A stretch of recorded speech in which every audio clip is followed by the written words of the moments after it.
बच्चों, क्रमशः से आगे पुनः आपका स्वागत है। बसंत भाग 3 कक्षा 8 हिंदी और पाठ 4 दीवानों की हस्ती कविता हम लोग पढ़ रहे थे। और कविता मैंने आप लोगों को लयबद्ध तरीके में गाना सिखा दिया है, कैसे गाते हैं ये भी बता दिया है। और आशा है आप लोग इसका अभ्यास कर रहे होंगे, करते होंगे। मैं कविता एक बार फिर से पढ़ करके आगे बढ़ती हूँ। आज मैं आप लोगों को बताऊंगी कि कैसे कविता का व्याख्या कैसे हम लिखते हैं। तो कविता का भावार्थ मतलब कि कविता में जो भाव है, कवि क्या कहना चाहते हैं, क्या संदेश देना चाहते हैं, क्या संदेश छुपा हुआ है, वो समझते हैं हम लोग भावार्थ में। लेकिन जब हम व्याख्या लिखते हैं तो वो थोड़ा सा भावार्थ से बड़ा हो जाता है। सबसे पहले हम लोग प्रस्तुत पंक्तियों का परिचय देते हैं कि कहाँ से पंक्तियाँ ली गई हैं, इनके लेखक या कवि कौन है, उनकी रचना है, जिनकी भी रचना है वो उनका नाम लिखते हैं हम, है ना। और इन पंक्तियों में क्या भाव हैं वो लिखते हैं और तत्पश्चात उसके बाद उसका व्याख्या लिखते हैं। तो आज मैं आपको बताऊंगी कि कैसे व्याख्या लिखा जाता है। कविता पढ़ के मैं सुना देती हूँ आप लोगों को। हम दीवानों की क्या हस्ती है, आज यहाँ कल वहाँ चले, मस्ती का आलम साथ चला, हम धूल उड़ाते जहाँ चले, आए बनकर उल्लास अभी, आंसू बनकर बह चले अभी, सब कहते ही रह गए अरे तुम कैसे आए कहाँ चले,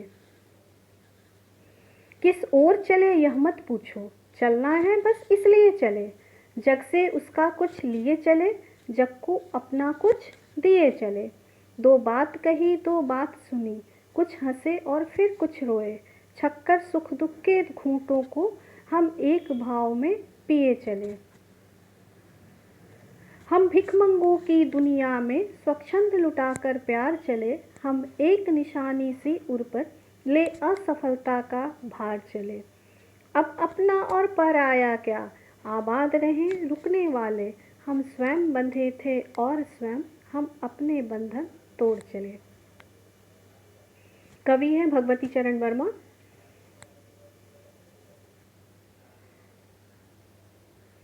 ये आपको पहले 8 पंक्तियों के बारे में मैं बता दूं, इसका व्याख्या कैसे करेंगे हम लोग। हम दीवानों की क्या हस्ती कविता जो है वो जोश वाली कविता है ये, और उमंग वाली कविता है ना। तो कवि जो है वो पहले 8 पंक्तियों में जो उन्होंने लिखा है उसका मैं व्याख्या आप लोगों को बता देती हूँ, कैसे लिखेंगे कैसे करेंगे। हम दीवानों की क्या हस्ती है, आज यहाँ कल वहाँ चले, मस्ती का आलम साथ चला, हम धूल उड़ाते जहाँ चले, आए बनकर उल्लास अभी, आंसू बनकर बह चले अभी, सब कहते ही रह गए अरे तुम कैसे आए कहाँ चले। बच्चों, शब्दार्थ मैं आपको पहले भी बता चुकी हूँ और इसके भावार्थ भी बता चुकी हूँ, कवि क्या कहना चाहते हैं वो भी बता चुकी हूँ। और ये मैं एक बार शुरू करने से पहले इसलिए दोहरा रही हूँ ताकि आप लोग भी अपने मन में पूर्वाभ्यास कर लें, एक बार सुन लें। व्याख्या कैसे करते हैं वो मैं बता देती हूँ। सबसे पहले हम लोग लिखेंगे कि प्रसंग क्या है, कहाँ से लिया गया है, इन पंक्तियों को कहाँ से हम लोगों ने उठा, ये पंक्तियाँ जो हैं वो कहाँ से ली गई हैं, कहाँ से हमने इसे पढ़ा है ना। तो लिखेंगे हम लोग प्रस्तुत पंक्तियाँ हमारी हिंदी की पाठ्य पुस्तक बसंत, जो आपकी पुस्तक है वो भाग 3 है। तो लिखेंगे कि प्रस्तुत पंक्तियाँ हमारे पाठ्य पुस्तक बसंत भाग 3 में संकलित कविता मतलब लिखी हुई कविता, जो उसमें कविता को पूरे पाठ में ऐड किया गया है ना, दीवानों की हस्ती से ली गई है। इसके कवि भगवती चरण वर्मा है। इस कविता में कवि ने मस्त मौला और फक्कड़ स्वभाव का वर्णन किया है, मतलब वो दीवाने हैं, है ना, दीवाने की तरह रहते हैं। उसके बाद हम लोग एक लाइन छोड़ करके लिखेंगे व्याख्या कि कवि इसमें क्या कहना चाहते हैं, उसको विस्तृत रूप से लिखेंगे हम लोग।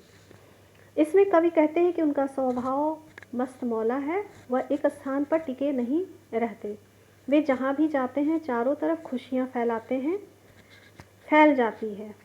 कवि जहाँ धूल उड़ाते हुए जाते हैं वहीं चारों तरफ प्रसन्नता का माहौल हो जाता है। कवि जो है रमता जोगी है, मतलब जोगी है, वो घूमते ही रहते हैं, एक जगह नहीं ठहरते। वह मन में उत्पन्न भावों की भांति कभी खुशी का संदेश तो कभी आंखों में बहते आंसू की तरह सब जगह फैल जाते हैं। कवि कहते हैं कि वे इतनी जल्दी आते जाते रहते हैं कि लोगों को पता ही नहीं चलता कि वे कब आए और कब चले। लोग ऐसे ही पूछते रह जाते हैं कि अरे तुम अभी आए और तुम अभी चल दिए। बात समझ में आ गया होगा बच्चों। आगे बढ़ती हूँ।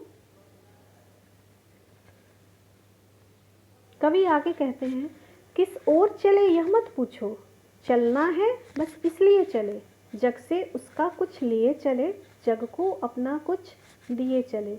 दो बात कही दो बात सुनी, कुछ हंसे और फिर कुछ रोए, छक्कर सुख दुख के घूंटों को हम एक भाव से पिए चले। बहुत ही सुंदर पंक्तियां हैं बच्चों।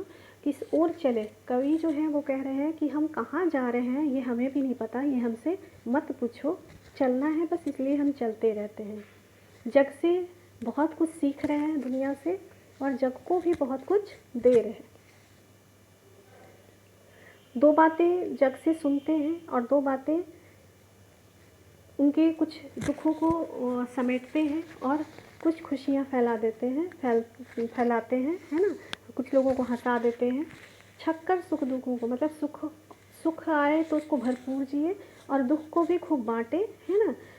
सब एक भाव में पिए, मतलब उसमें कोई अपना पराया नहीं किए, वो सबको, सुख को भी पिए और दुख को भी झेले। तो कहीं भी इसमें उन्होंने दो मत नहीं किया, एक भाव से सब पिए चले। व्याख्या है। जब भी हम व्याख्या लिखेंगे तो सबसे पहले प्रसंग लिखेंगे कि ये पंक्तियाँ कहाँ से ली गई हैं। हम फिर से लिखेंगे, प्रस्तुत पंक्तियाँ हमारी हिंदी की पाठ्य पुस्तक बसंत 3 से में संकलित कविता दीवानों की हस्ती से ली गई है। इसके कवि भगवती चरण वर्मा हैं। इस काव्यांश में कवि संसार से दूर अपनी अलग राह पर चलने की बात कह रहे हैं। व्याख्या लिखेंगे। संसार जब कवि से जानना चाहता है कि अब वो किस ओर जा रहे हैं तो वे कहते हैं कि ये मत पूछो कि मैं कहाँ जा रहा हूँ, क्योंकि मेरी कोई निश्चित मंजिल नहीं है। मैं चलता हूँ क्योंकि यह मेरा स्वभाव है। कवि कहते हैं कि वो संसार से कुछ ज्ञान लेकर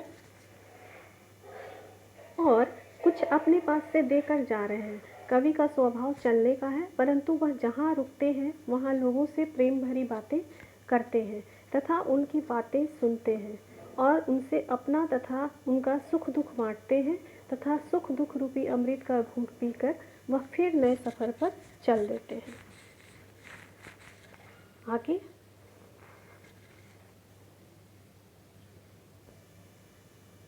यहाँ कवि लिखते हैं, हम भिखमंगों की दुनिया में स्वच्छंद लुटाकर प्यार चले, हम एक निशानी सी उर पर ले असफलता का भार चले।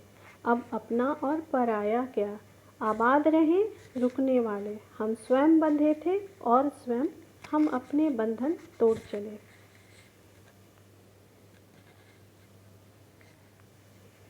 प्रसंग में फिर लिखेंगे हम लोग, प्रस्तुत पंक्तियाँ हमारी हिंदी की पाठ्य पुस्तक बसंत भाग 3 से में संकलित कविता दीवानों की हस्ती से ली गई है।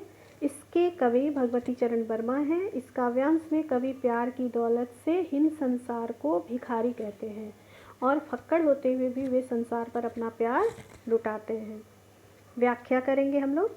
कवि के अनुसार यह संसार भिखारी है, इसके पास प्रेम नामक धन नहीं है, किंतु कवि पूरी आज़ादी से सब जगह प्यार लुटाते चलते हैं, क्योंकि कवि सारे संसार को अपना मानते हैं, इसलिए वे बंधन मुक्त हैं। इतना प्रेम होते हुए भी एक सफल संसारिक व्यक्ति न बन पाने की दर्द उनके हृदय में है। ये एक निशानी है जो अपने हृदय पर वो लेकर चल रहे हैं, यही भार उनकी असफलता है। कवि के अनुसार संसार में कोई अपना और कोई पराया नहीं है। वे कहते हैं वे स्वयं इन बंधनों में बंधे थे और स्वयं इन बंधनों को तोड़कर आगे चलते जा रहे हैं तथा इससे वे प्रसन्न हैं और सदा चलते रहना चाहते हैं।